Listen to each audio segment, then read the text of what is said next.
Amelia Day. I'm like your #1 fan now. Thank you. In Amelia Day, like universe for like a month and a half, basically. Like I am you at this. This incredible. Nice to meet you. With not as cool girl, of course. By the way, your new EP, Ego Trip, June 12th, phenomenal. Well, it's all bangers after bangers after bangers. Very, very. Is it art to like just like cut it to 7 songs? You know? Honestly, yeah. Because I was writing like pretty prolifically about like just the concept of the whole EP for a while, and so like to narrow it down to the favorites, or like not even necessarily the favorites, but something that fits together cohesively on a project. Yeah. It was kind of hard because there were, I mean, some songs that I absolutely love that I'm like, it's just not the time for those right now. It just doesn't make sense for this concept. So what happens, Amelia? Like I'm fascinating by this because I'm not an artist, but you know, so I love it. But you're well, yes. What happens if you have like a banger, like that you're like so proud of it, and you're like, oh my god, that's the best song I've ever made, but it does not fit in with like an EP, or did you just keep it on the Dropbox? Like I don't know if because I have the patience for that. No, I am definitely not a very patient person, and so I do struggle with that. But for example, like the song of mine that has the most traction right now, Skipping Down the Sidewalk. Sure.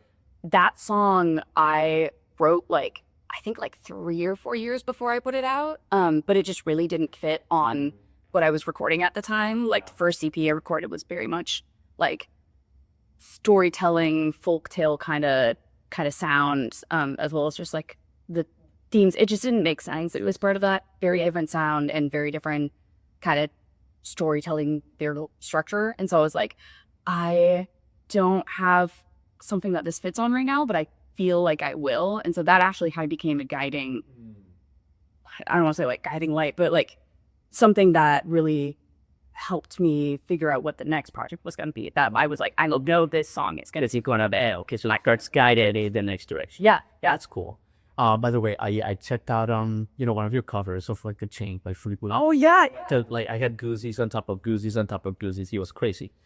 But like when you're covering a Titania song like that, Amelia, like I found that you like inhabited it like so well. Like Thank you. how do you do that? Because I would be petrified if I was like, I'm just gonna cover Stevie Nicks. I would be like, that's not. But you did, and you crushed it. Like, how did you do that? You know? Thank you. I think, I mean, yeah, it is kind of daunting to cover any of the greats. Like if you're covering any Dolly stuff, or obviously, yeah, Stevie Nicks, like it's kind of intimidating, and you want to do, or the Cranberries, but you want to do a really good job and do it justice, because these are some of the best, I mean, in my opinion, like some of the best vocalists. And so there's kind of a line between doing it justice, making it fit with the song's initial energy, but also like making it your own, to a sense. And so not, holding yourself to like, yes, be exactly like she did. It's like her voice has different strengths than my voice has. And so I'm going to lean into the things that I am strongest in and kind of make it my own song as much as I can, like feed it to that emotion.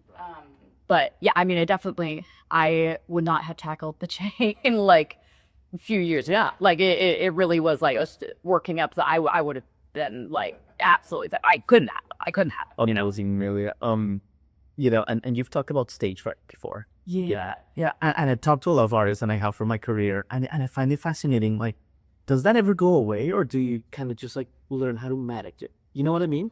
Yeah, I definitely still get stage fright.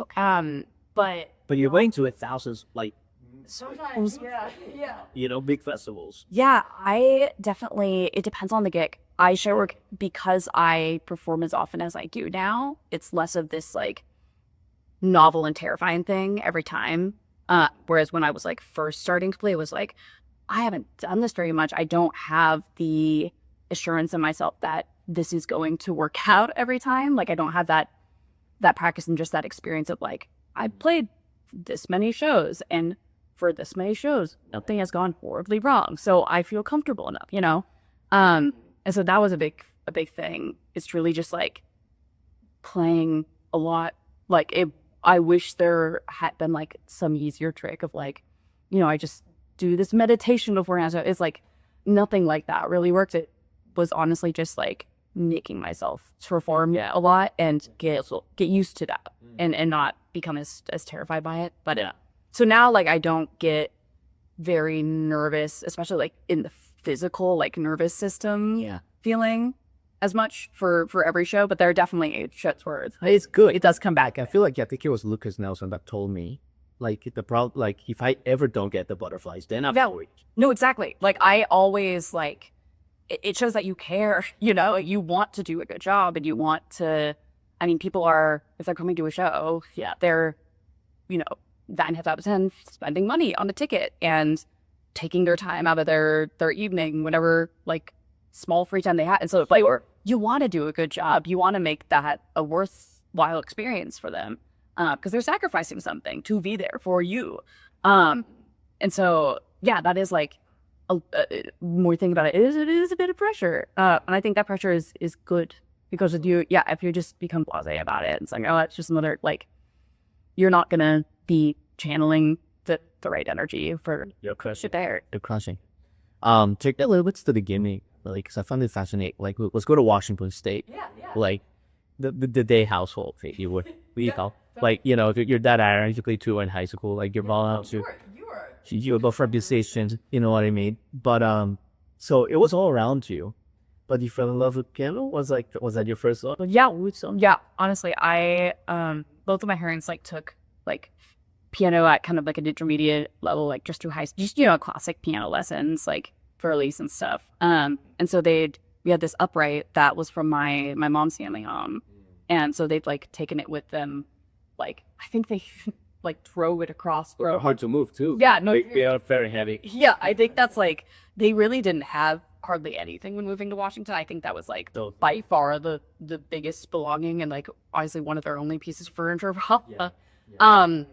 She was funny called piano furniture, but you know, Sure. it's Those so beautiful uprights, yeah. oh my god, absolutely, yeah. And so they had it in our house and they play occasionally, and I was always just like absolutely infatuated by it and like would be just messing around. Like I didn't know anything, but I was just like making sound and like I'd love, like we had this like toy ukulele that I'd like mess around with. Do you have memories of all this? Yeah. Not some of them are it's hard to know with some of them whether it's like reconstructed from like talking to my parents about it. But I do have memories of like the ukulele especially, and like I just loved music. It just got me huge fans yourselves as a child. Yeah. And I definitely like had a lot of energy as a kid, and I still do in a different sense now. And so that was a really great outlet. So yeah, when I was like, I thought it was when I was 4. My parents say when I was 5, and they would probably know best, honestly. I asked them, I was like, can I take piano lessons? Because I wanted to learn how to do what they were doing. Like they would like occasionally sit down and like take out one of their piano books and just like play one of the 2 or 3 pieces they still remember. But yeah, I loved that. And I was like, I want to do that.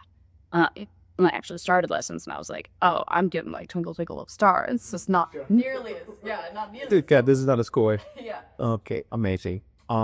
Before we get to the new record, I want to ask you about people that are like important in your journey that sometimes they don't get like the credit, like some of the Charlene Sandoval, right? In your high school. Yeah. Like Sharon, like before that, and all these people that like, I feel like they give you the confidence in like key moments of your life, you know? Yeah. And sometimes for people just see Amelia Day just crushing in gigantic festivals. It's like, man, like these little moments of decision kind of like help us shape our little destiny, huh? Yeah. Oh my gosh, there's so many. Like it's really, it feels like such a cliche to say like I wouldn't be able to do this without, but like truly like people putting in more effort than they need to really foster your care for something, especially as kids. Like in like Sharon being my piano teacher, like she noticed like early on, like I didn't really enjoy like doing my scales and doing like all the rote like classical stuff, but I really loved like improvising and I loved like making things. And so even like in elementary school, she had me like doing composition assignments because I really wanted to write. I wanted to like make stuff. Wow. And so She saw it. yeah. And like I don't think I even would have like been able to put that into words necessarily, but like she saw that was what I was more drawn to and that was more of a strength of mine than like really, you know, practicing everything on the exact. It was like, I want to like make it my it always like when I was playing pieces, like my strength was always like the emotiveness of how I was playing. They were like, I might not be technically doing everything properly, but like that was always like the thing that we did like it's called like adjudications and stuff every year where you prepare 2 pieces, memorize, and like that was almost always like the positive. One of hopefully the positive compliments was like that it was always very expressive. Like I was engaging with the feeling with the piece. And so she very much noted those things early on and like put energy into that, which shout out. So no, seriously. Like she's honestly like my pseudo grandma. Like I take lessons from her, but like from when I was 5 all the way through like senior high school. And so yeah, like every time I come back, like we're trying to get copies together. It's so interesting because like, when things go wrong as people, like we always like find someone or something to blame. But there's something called effective blaming, which is like the opposite. And it is like fair is fair, man. If you blame when shit goes wrong, we gotta blame when shit goes right too. You know what I mean? Totally. Yeah. So, like it would be really, I don't know, probably be like, oh, I got here home. It's like, no, I had so many wonderful people along the way who really like supported me and cared about me developing my music, whether that meant that I would do this professionally or just like as just a passion, which like regardless I would be doing it. It means a lot. And we're like, you can't get anywhere without like learning from other people. Like, right. So, yeah, I love it a million. All right, let's go to the new album. I love that the day you recorded it in Washington. You went to like a famous studio there, but it's like really like in the woods, like Solitude. I was thinking about that because I just saw a couple photos. I'm like, wow, that's wild. It's not your vibe. Yeah. So what the vibe was like recording there? I mean, you live in like a bustling city, Nashville. Yeah, you were telling me you were in Austin yesterday. So like you're all over like with energies. How was it to like record there? How nice Solitude in the silence. It's just so lovely. This like I mean, growing up in Washington State, like I am most at home in a tree crate. Yeah, Bear Creek studio. Yeah. And so like I grew up camping and hiking and backpacking and stuff all the time. Like my dad and I used to have like a yearly backpacking trip that the two of us would go on.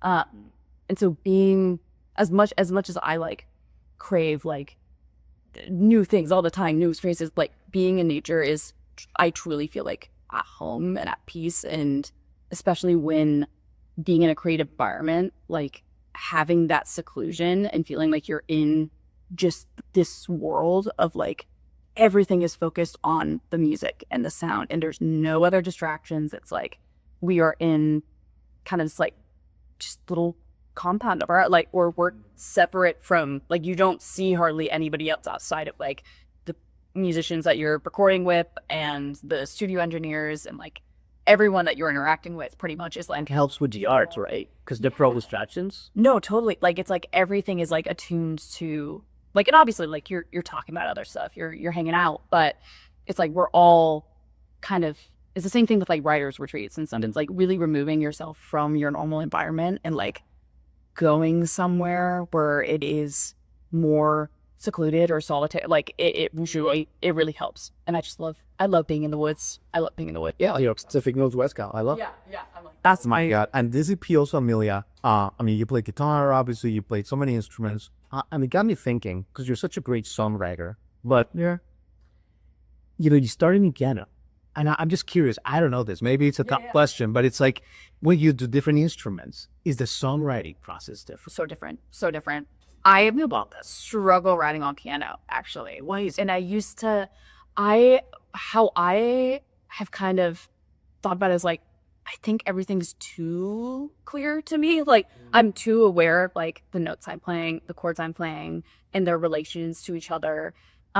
Whereas when I'm playing on guitar, I can step into that more technical, like music theory space if I need to, but my innate kind of experience with guitar is just based on sound and shape. Yeah. And like, rather than like thinking of, this, the sixth chord of the one, and now we're going to go to a two minor or two diminished, like, I'm not thinking of that kind of stuff. Interesting. And so it really helps me just like listen into, okay, what am I, where am I hearing this go? Like, what notes am I hearing this chord lead to?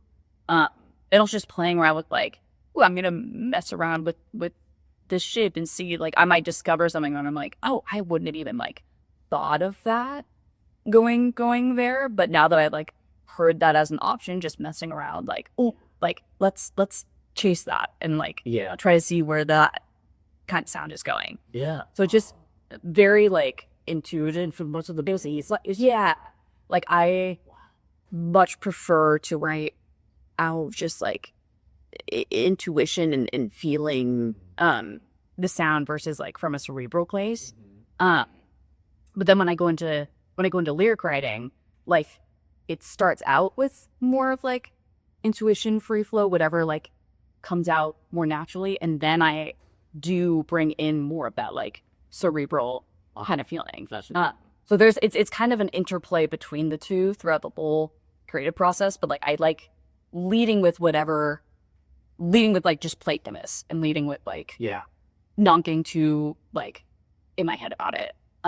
And then take a step back and be like, okay, what does a song need? Where like then kind of seeing the bigger picture, but like just the more fun you have with it at first, I think the more that reads and come up with more unique stuff that way, I think, because you're not within a framework.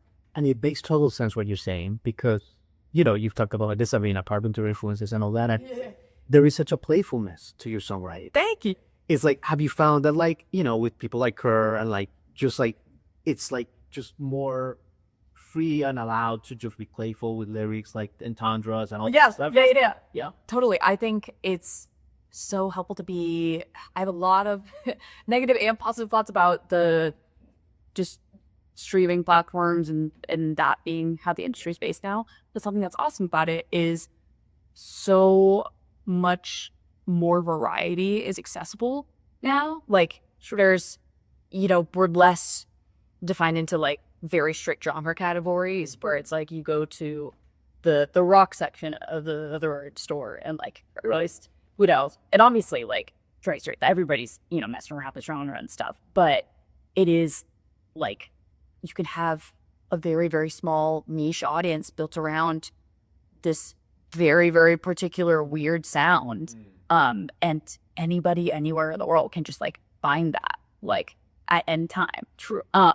And so that's been something like that's really cool, is just like listen to a ton of like small artists who are really just like embracing that and are outside of like any big record labels or outside of any other like creative or like financial influences on their music. It's like truly just like I'm just making stuff I think sounds cool and I'm able to share it immediately. Yeah. And so I definitely have felt that kind of energy seep into obviously just like the general like stuff that everybody's listening to, but like even all the way up to like pop music with Sabrina Carpenter. Like she's just having fun. Yeah. And obviously like she's in the most like commercial genre, but like is like truly taking swigs and being silly and like embracing that playfulness. Yeah. So it's kind of cool to see. I feel like there's something in that where like, and it does seep up to the And it pop, I think there's like more that to pop now that I can never remember. Yes. You know what it is? Yes. Oh my God. Especially like for my generation, like I cannot remember an era of pop like in my lifetime that's been as interesting lyrically or like subversive and Agreed. like, because I, you know, grew up like in 2010s and stuff, and there are like pockets of that and stuff, but as much as I like still love that stuff for the nostalgia elements, I'm like, if we're really looking at like eras of pop music or what is seen as popular music, it's like after the 90s, like going downhill. So it's been cool to see in the last like few years, especially like, oh, people are like getting into some interesting weirder stuff like Chapel Run, I think, is a great example of life stuff. She's messed around with some really interesting like production stuff in her songs, obviously like taking big swings lyrically, just having fun and being like campy with it. Like it's cool to have like that kind of playfulness back in instead of like this very formulaic idea of what a song should be. So I'm excited to see like Where it's going. I'm like into pop music again. Yeah, it's not like a jerk. Exactly. Well, It's like no, it's like it's sick again. Very cool, Amelia. Well, you're gonna play a song for us, and we're so stoked. So let you do with this. I feel like you are kind of a trailblazer, like, and I mean this. I'm not tooting her. You're kind of a baptist in many ways, but the one pertaining to this question is, I think that you've really carved your own path, and like from an independent artist, and like I think that you have really built a very successful already, and I think you're just going up, kind of like making your own choices with like unapologetically. You know what I mean? Like you gotta, and that's not easy to do.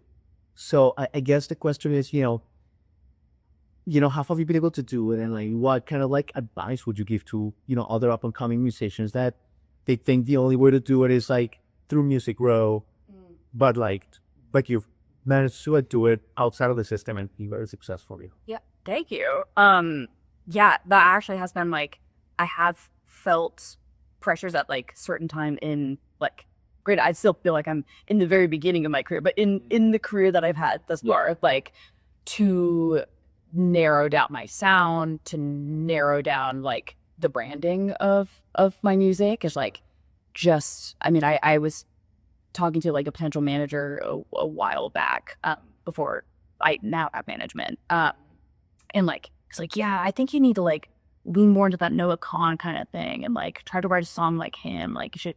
It's like if I try to write a song like one of these other artists, like I can be inspired by it. I could definitely take influence from it. But if I'm trying to write a Noah Kahan song, it's just gonna be a worse Noah Kahan song. Like the reason, it's like no one's ever going to do as good as the original if you're just trying to emulate it. True. And so it's like, I really like my own instincts, and like if I lean into those, it's like no one else is going to be able to create the music that like there are things that only you can create, Right. And that goes for everybody. Right. And so the more that you lean into like what you are interested in, and try not to think about like what sounds would be most marketable or like what people would expect, like, and just like mess around. So, like I do think it's very antithetical to what a lot of like effects in the music industry might say. Sure. But it is like how people do break out is like through just like taking slings and doing their. I mean, like Chaperone, for example. Like, Yeah. she's not like trying to be any kind of cutter puppet. Like she is truly just doing her whole thing, and that's why people are drawn to it. If she were just doing the same formulaic stuff, like people aren't going to be nearly as Sabrina or whatever. Like everyone's like like you've got to find your own routes, and that's like truly what people will be most drawn to, I think. Bright cool, but yeah, that's kind of in my tack of it. It definitely easier said than done, and like there are tensions within like an industry, sure, that is based adaptable and all this. So. but yeah, that's kind of the conclusion I come to, and it's Amazing. worked all right so far. It's worked all right. I mean, you got us inspired. I'm ready to go like blow to a wall after talking. Well, thank you, Amelia. If you want to take us over with the song, would be super honored. Absolutely. Yeah.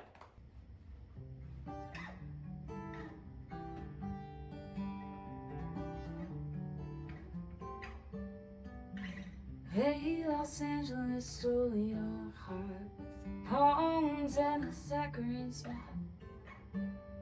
How can I compete with a Hollywood star while your cars flashing warning lights? Everybody tells you that you gotta go far, and you drink their words like holy water. Drunk and sung, you know where you are, lost at the top of the climb, nowhere left to hide. Tell me the moment that you're living alone, your heart beat dead in your chest.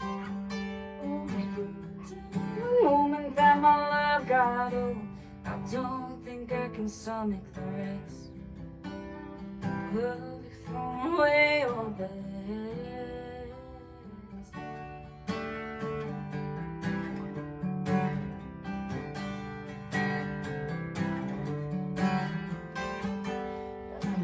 Wild child, naive from the start. Trust whoever's holding me tight. 'Cause when I talk about love, it's not moving hard. I promise through the lows and highs. Hey, you don't know how to try. Till the moment that you're loving, on your heartbeat dead in your chest. Till the moment that my love got old, I don't think I could stomach the rest. Love, you've thrown away your best.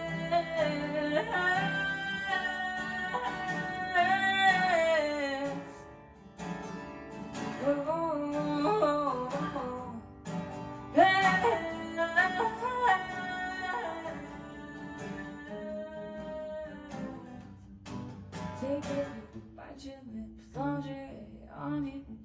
Put a fool who doesn't care for you.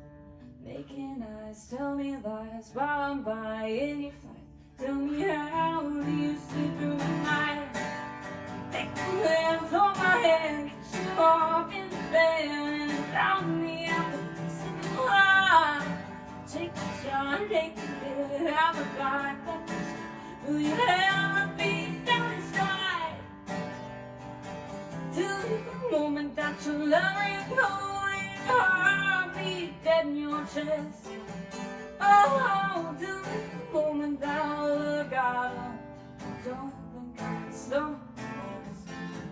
'Cause I told you the moment that I let go, my heart beating out of my chest. Till the moment that I wanted you most, and that's when you wanted me less. 'Cause you thrown away your best.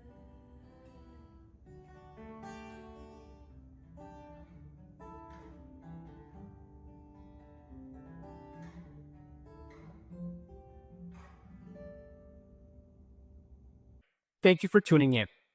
Click here to subscribe and get the latest from the show, including exclusive behind-the-scenes footage and once-in-a-lifetime performances. And as always, thank you for making Jrodconcerts Media part of your day.